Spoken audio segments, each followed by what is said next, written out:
Hello guys, मैं आशीष परीक्षा सागर YouTube channel में आप सभी बच्चों का स्वागत करते हैं। अगर आप इस चैनल पर पहली बार वीडियो देख रहे हैं तो लाइक, सब्सक्राइब एवं शेयर करना मत भूलें, जिससे कि हर एक नया नोटिफिकेशन आप तक पहुंच सके। तो चलिए बच्चों, बिना देर किए हम लोग कुछ निर्देश पढ़ते हैं और उसके बाद में पेपर को हल करते हैं। निर्देश ये है कि इस प्रश्न पत्र के दो खंड हैं, जो कि खंड आ और खंड बा में विभक्त हैं।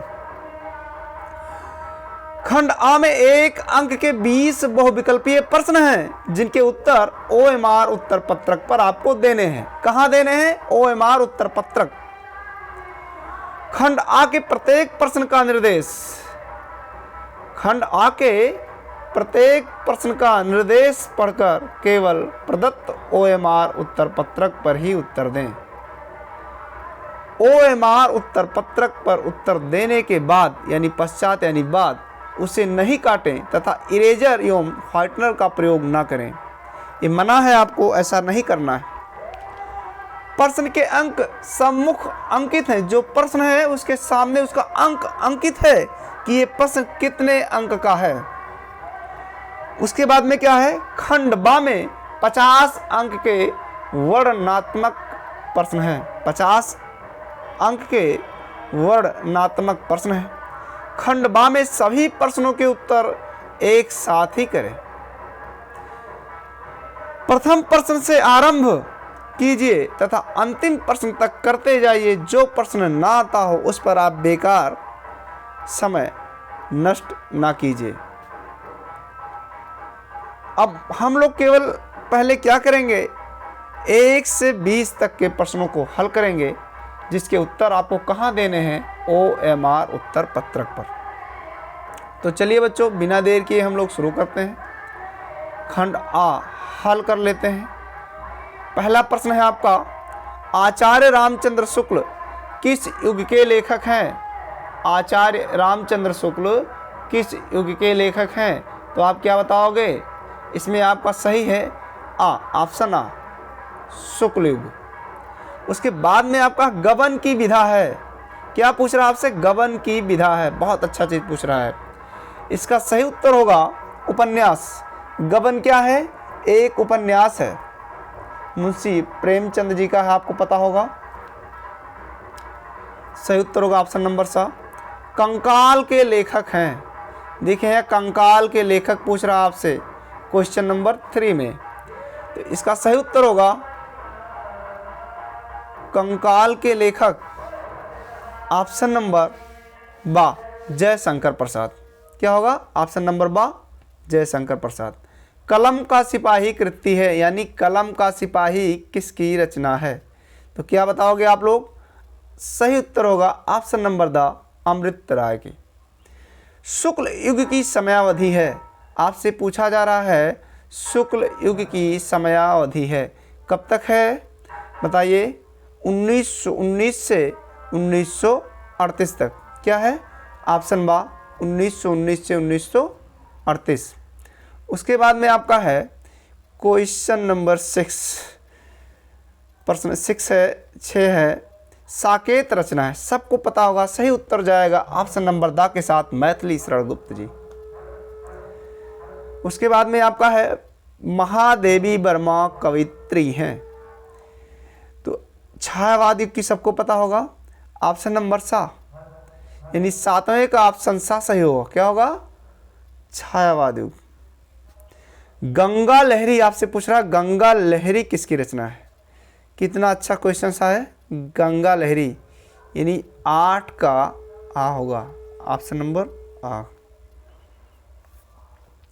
आधुनिक काल की समय सीमा आपसे पूछ रहा है। क्या पूछ रहा है? आधुनिक काल की समय सीमा 1843 से अब तक। सही उत्तर होगा ऑप्शन नंबर द। अगला है महादेवी वर्मा की रचना नहीं है। तो इसमें निहार भी महादेवी वर्मा का है, सांदगीत भी महादेवी वर्मा का है, और क्या है? दीप शिखा भी महादेवी वर्मा का है। यानी इतना रचना किसका है? महादेवी वर्मा, जबकि युगांत ये महादेवी वर्मा का रचना नहीं है। हास्य रस का स्थायी भाव है। तो हास्य मतलब हंसी, तो हास्य का हास हो जाएगा ऑप्शन नंबर बा। सबको पता है। पीपर पात सरिस मन डोला, उपयुक्त पंक्ति में अलंकार पूछ रहा आपसे, तो सरिस सम आ जाए, सरिस आ जाए, जहाँ समानता दिखलाए वहाँ आपको बताया गया होगा कौन सा अलंकार होगा। जल्दी से बताइए फटाफट। ऑप्शन नंबर क्या सही जाएगा? ऑप्शन नंबर बा उपमा। सही ऑप्शन क्या होगा? उपमा। ऑप्शन नंबर बा उपमा। सोरठा छंद के चरण होते हैं। सोरठा छंद के चरण कितने होंगे? सोरठा छंद के 4 चरण होते हैं। कितने होते हैं? 4। सही उत्तर होगा ऑप्शन नंबर आ। क्या होगा? ऑप्शन नंबर आ। उपदेश शब्द में प्रयुक्त उपसर्ग है। उपदेश में उपसर्ग होगा, उपसर्ग में पहले जुड़ता है, ठीक, और प्रत्यय में बाद में जुड़ता है। यानी प्रत्यय में बाद में जुड़ करके अर्थ बदल दिया जाता है और उपसर्ग में सबसे पहले जुड़ करके एक सार्थक शब्द को बनाया जाता है, वो उपसर्ग हो जाता है। प्रत्यय के भेद आपसे पूछा जा रहा है, प्रत्यय के कितने भेद होते हैं? तो सही उत्तर होगा ऑप्शन नंबर 2। कृत और तद्धित बताया गया आपको, कृत और तद्धित प्रत्यय। तो ऑप्शन नंबर बा दा सही उत्तर होगा ऑप्शन नंबर दा।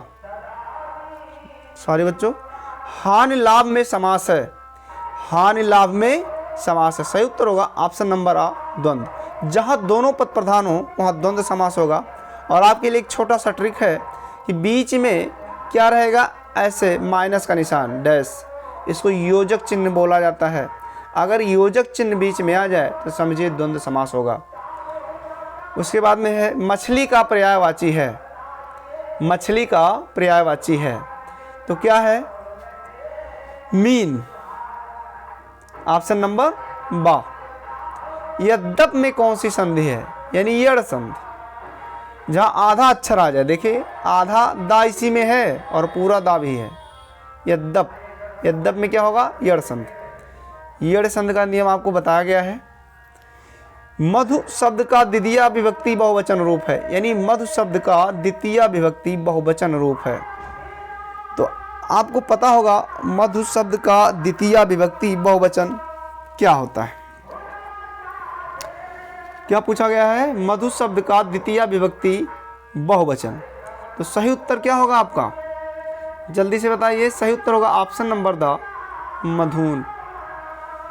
मधुन होगा। क्या होगा? मधुन। क्या पूछा है आपसे? द्वितीय विभक्ति बहुवचन का रूप पूछा है। तो द्वितीय विभक्ति बहुवचन में क्या आता है? मधु, मधुनी, मधुन, ठीक। यानी प्रथमा द्वितीय वही होता है, मधु, मधुनी, मधुन, मधु, मधुनी, मधुन।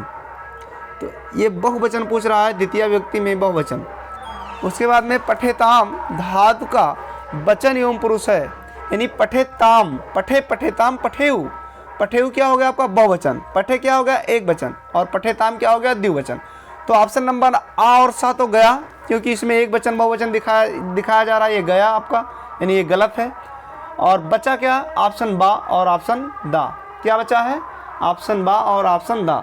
तो सही उत्तर होगा ऑप्शन नंबर बा, क्योंकि पठे, पठेताम, पठेऊ द्विवचन पूछ रहा है ना। पठे, पठेताम, पठेऊ। तो पठेताम क्या है? द्विवचन है। पठे, पठेताम, पठेऊ। पठेऊ बहुवचन है, पठे एक वचन है और पठेताम द्विवचन है।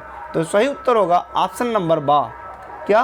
प्रथम पुरुष द्विवचन क्या है? पठेताम में आए तो पठेताम हो जाएगा। सही उत्तर होगा आपका ऑप्शन नंबर बा। बस बच्चों आज इतना ही, तब तक के लिए जय हिंद।